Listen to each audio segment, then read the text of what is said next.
വിമാനാപകടം മരണം 294ആയി. 80 മൃതദേഹങ്ങൾ തിരിച്ചറിഞ്ഞു. അപകട കാരണം ഇതാണ്. രാജ്യത്തെ നടുക്കിയ അഹമ്മദാബാദ് വിമാന ദുരന്തത്തിൽ 294 പേർ മരിച്ചതായി സ്ഥിരീകരണം. 2025 ജൂൺ 12 ഉച്ചയ്ക്കാണ് അഹമ്മദാബാദ് സർദാർ വല്ലഭായ് പട്ടേൽ അന്താരാഷ്ട്ര വിമാനത്താവളത്തിൽ നിന്ന് ലണ്ടനിലേക്ക് പറന്നുയർന്ന എയർ ഇന്ത്യയുടെ AI-171 ബോയിങ് 787 ഡ്രീം ലൈനർ വിമാനം ടേക്ക് ഓഫിന് പിന്നാലെ തകർന്നു വീണത്. 242 യാത്രക്കാരിൽ ഒരാൾ മാത്രമാണ് അതിജീവിച്ചത്. വിമാനം ജനവാസ മേഖലയിൽ തകർന്നു വീണതിനാൽ 24 പ്രദേശവാസികളും മരിച്ചു.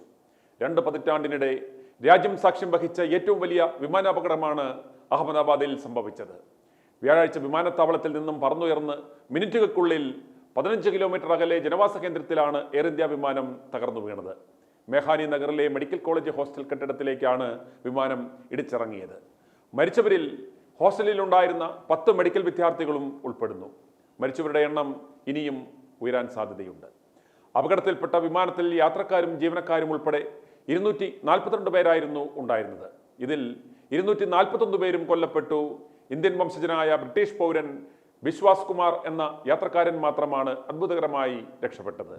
വിമാനം തകർന്നു വീണ സ്ഥലത്തുണ്ടായിരുന്ന 29 പേരും കൊല്ലപ്പെട്ടു എന്നാണ് report.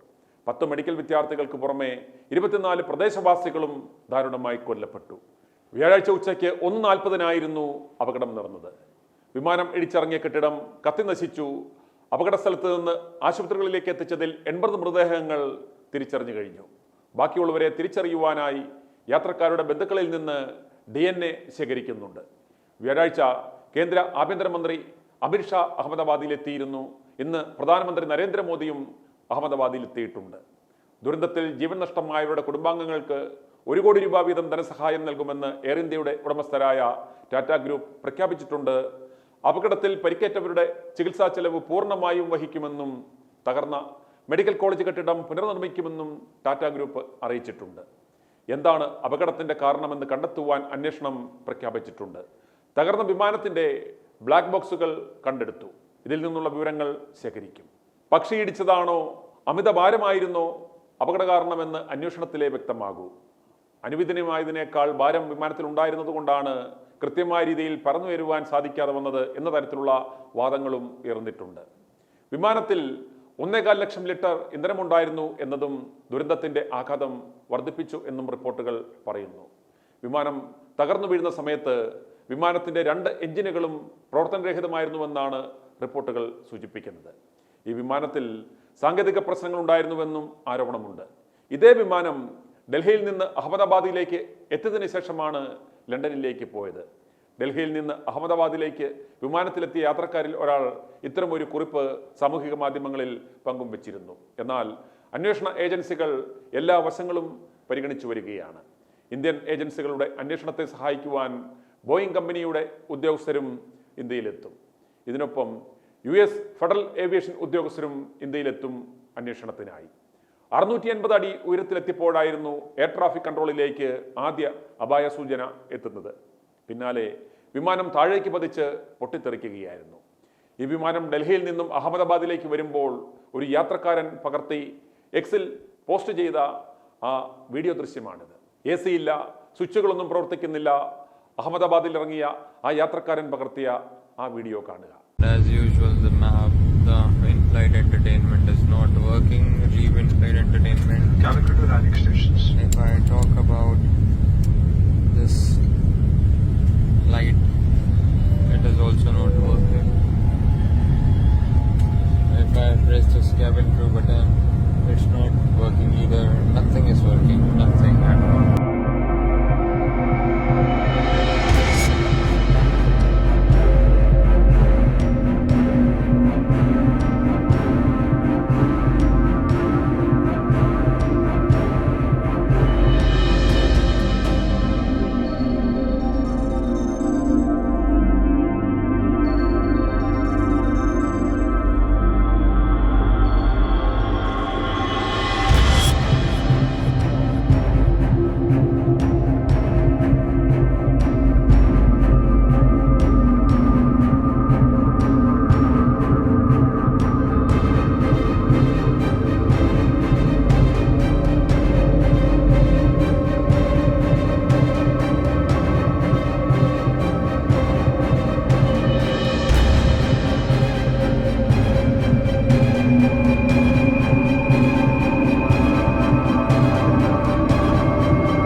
i2i News, an eye for truth. i2i News subscribe ചെയ്തിട്ടില്ലാത്തവർ ഇപ്പോൾ തന്നെ സബ്സ്ക്രൈബ് ചെയ്യുക. നോട്ടിഫിക്കേഷൻ ലഭിക്കുവാൻ ബെൽ ബട്ടണും അമർത്തുക.